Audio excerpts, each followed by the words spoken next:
Okay, everyone, as promised, today is the day I'm going to finally do my van tour. I'm really excited to share this with you guys. I hope it gives you some ideas about your van build or future van build. And yeah, so let's get to it.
So my van is a 2005 Ford E350 Super Duty. Super Duty. So I have the Ford 6.0 liter diesel in it. It's been a blessing and a curse, and I'll explain more about that a bit later. One great thing about this van purchase was the fact that it came with these off-roading tires already, so I didn't have to go get new ones. The steel wheels are a bit rusted out, but honestly, I don't really care. This was my budget build.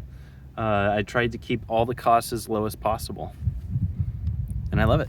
So here she is in all her glory up front. The bumper's a little messed up, but that was just part of the deal. There was a lot of exterior work I had to do when I got it, but I was okay with that because I got such a good deal. So you might be wondering, what the heck is going on down here beneath the cargo doors? Well, the batteries on these vans, the diesels at least, are located underneath the cargo doors in these little boxes. Yeah. So in order to charge my battery bank on the inside of the van, I plug it into the posts here. There are two batteries in parallel, and then that feeds directly into my van. It doesn't look that great, but again, it was a budget build. It was really quick. I had about a month before my lease was up, so I really wanted to move in as fast as possible. So let's take a look at my roof. I have my roof vent. If you are looking to cut a hole anywhere in your roof, don't make the mistake I did. I used silicone caulking that is supposedly waterproof and approved for roofs, but only on stationary buildings. When you're moving around, you have all that road noise and bumps that you go over when you're driving. That caulking will eventually peel up. So what's recommended for RVs and camper vans is this Dicor lap sealant, and it kind of has the consistency of honey when it comes out. And I put that around the base of the fan, and I haven't had any leaks. Actually, before I did that, I did have a leak, and that's why I switched to the Dicor lap sealant. I have this 100-watt solar panel. I got it on Amazon. It's some Chinese brand. It's worked great. I used to have two. When I was up in Seattle, I was flying down I-5, and the tape and the Velcro that I used to mount these to my roof started to come up, and my other solar panel I unfortunately lost on Interstate 5, and I wasn't able to recover it and turn around. The traffic was too busy. So $150 down the drain, but I got a good 3 months use out of it. Well, what do you say? Shall we take a step inside? Let's do it. So the first thing you'll notice when you walk into my van, I think, is the nicely finished floor. I'm really proud of that. It was a little pricey, but This vinyl flooring is a lifesaver. If you have any spills, it just wipes right up. I also put a trim on. Looks all right. Over here, you can see some of the floors starting to separate, so I'm gonna have to repair that sometime. So let's move on to the fridge. This is a 60-liter Iceco fridge freezer. Iceco's a Chinese company, but the compressor inside of it is made by the company Danfoss. It's a reliable Danish company, really good engineering company. They've been in the business for a long time, and there's a 5-year warranty on the compressor itself. So as you can see, I have both sides set to the same temp. I have beer and water and cheese and food and other things. I love to cook, so it was really important to me to have a sizable fridge. I realize right now all you can see is my shadow. Behind my fridge, I have 4 100 amp hour Duracell AGM batteries. They're all connected in parallel. And then I have another one behind the driver's seat. And that's the main battery that most things connect to, including my solar. So this is my solar charge controller. I didn't do a great job hiding the wires. Again, it just really wasn't that important to me. But they run along, and then instead of cutting a hole in my roof, I just decided to do that.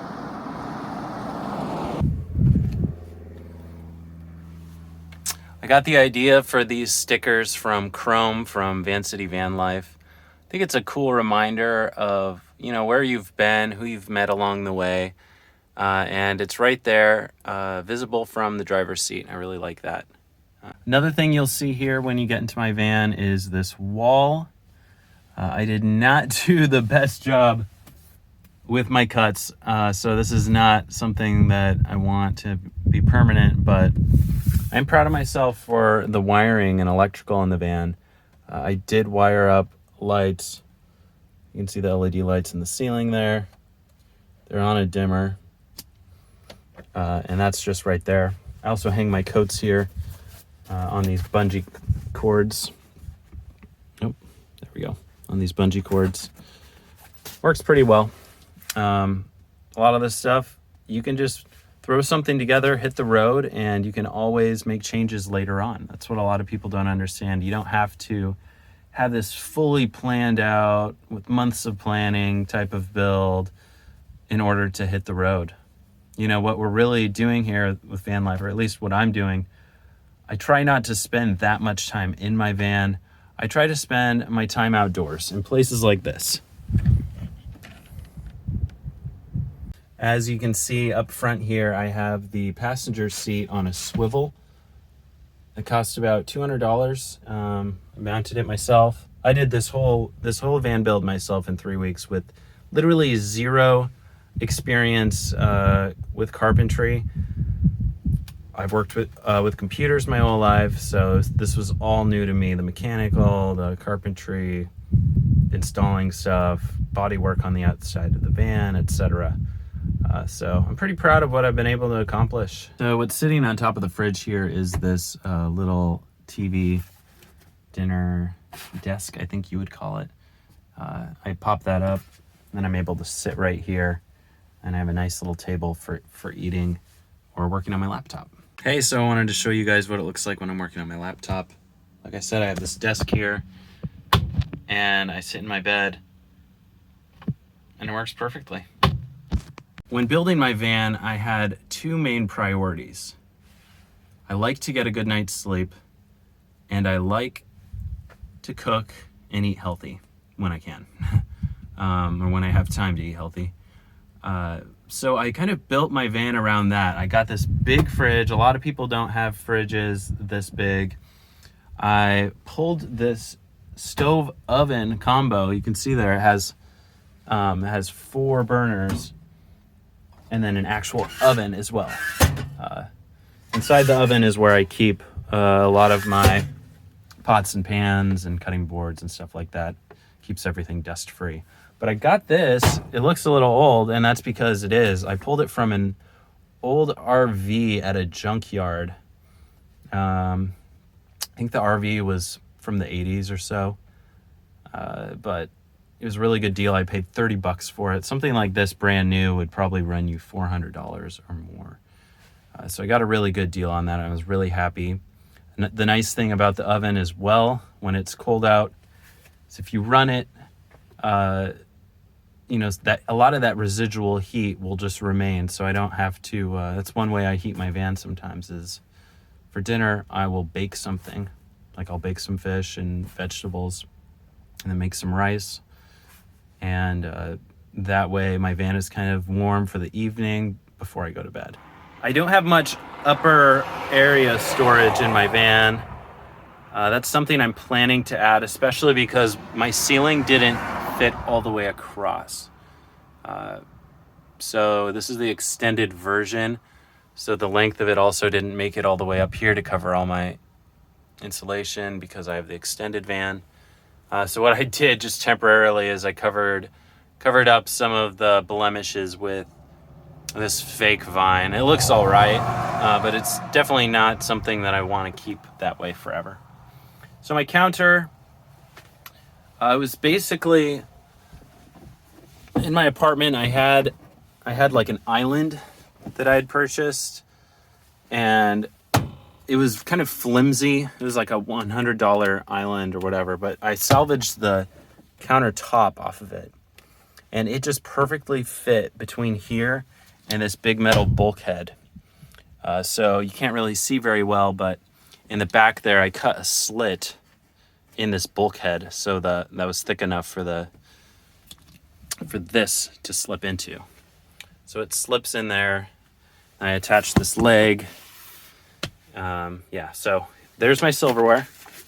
I just use wooden, lightweight, reusable bamboo silverware. Or utensils, I guess, since it's not silverware. And here's my kitchen. So I bought some avocados a while ago, and they came in this bag, so I just decided to hang it there. It helps to hang your fruit so they don't get bruised.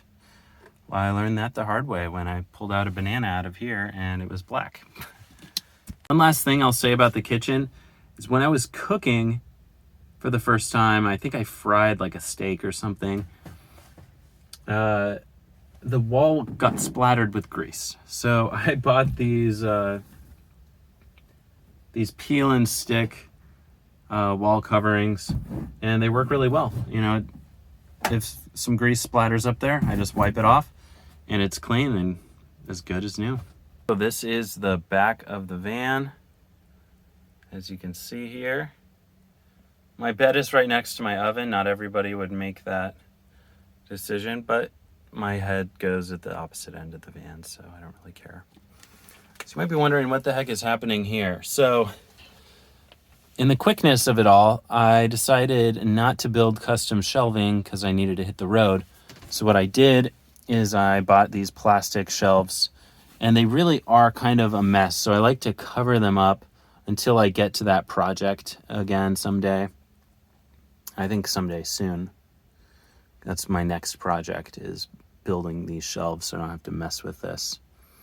But it kind of keeps things clean and less busy visually in here, which I really like when I'm sitting in here at night. I just feel like I'm at home. You'll also notice that I have a roof vent. It's a Max Air Deluxe, I think is what it's called. But essentially you can raise and lower it manually. It's not on the electrical to raise it up and down. But it is plugged in so the fan can operate, obviously. So I'm able to turn it on, off. And the nice thing about this fan that was really important to me was the ability to do intake from the outside if I want to push cold air from the outside in, or warm air for that matter. And I can also run it on exhaust. So if I'm cooking, this roof vent is not very far away. I might crack a window up front, and that creates enough of a draft to pull things pull things out. The fan is really powerful. It has 10 speeds. I don't often run it on the max speed unless stuff's getting smoky in here, but yeah, it's nice to have the option. So down here along the other side of this storage wall, I just have some random junk, like where I keep my clothes, paper towel thing, like a mirror.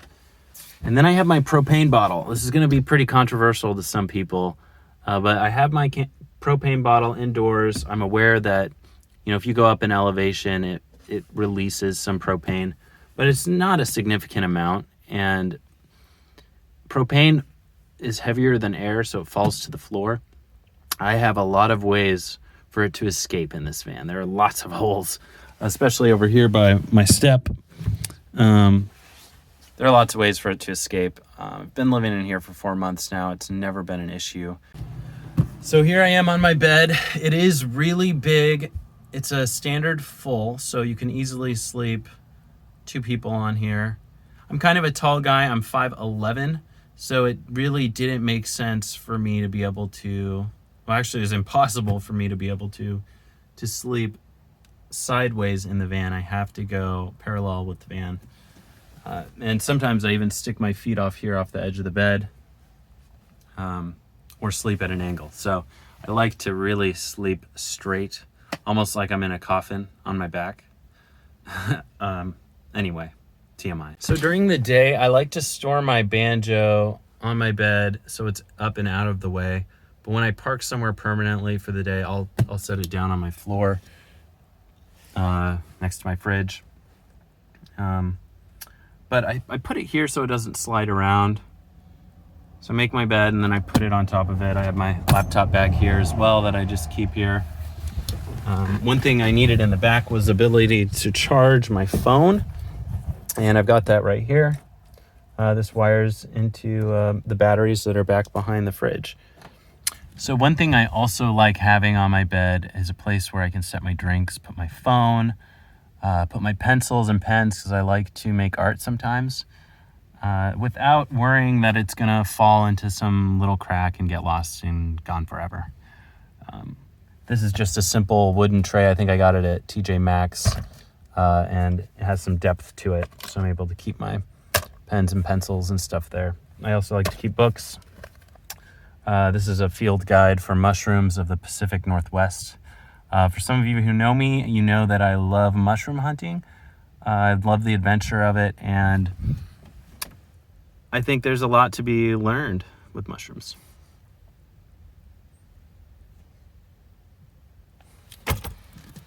So now let's go on to the back of the van. Again, here's this beautifully cut wood paneling that I did. I'm being sarcastic, okay? Yeah, I've got my pillows here. One thing I love about this bed, and that was really important to me, is being able to store things beneath it. You can't really easily get to everything from this side. So what I made sure I got were these, I got my mattress, I think at Lowe's here in the US, but it folds up. They're like parts, I think it folds into like a futon. I've never used it as such. But I wanted a mattress that could easily fold up like this. And then I have these wood slats that I just kind of pile up. And then I can get at my storage. I know it's a mess. It's a mess right now, but I'm planning to clean it up here in a bit. But this way to store things underneath my bed actually works super well. So if you're looking for how to do underbed storage, I recommend the slats. One problem I've had with it, I guess, is the fact that the slats, the wood that I used for the bed slats were these kiln-dried furring strips, and they are starting to creak. So when I get into bed at night, there are a couple where I think a lot of my weight is rested on. Those are starting to creak. So I don't know if these slats will be the forever slats in my van. In fact, I think probably not, but they've worked really well thus far in the 4 months that I've been living in my van. I haven't talked much about window coverings yet, but I do have them. It's your Reflectix, and then my mom helped me sew magnets into them and put black material on one side. So when they're up, really easy to throw up, just like that. And you can see, or you can't see, that anything's in the window. It just looks like tint. So there you have it. That was my van tour. I hope you guys enjoyed the video, and please like and subscribe if you did. Drop a comment below. Tell me what you liked, maybe what you'd like to see in the future. Thanks again for watching. I really appreciate it. I hope you learned something as well. Maybe you got some ideas for your van build. See you next time.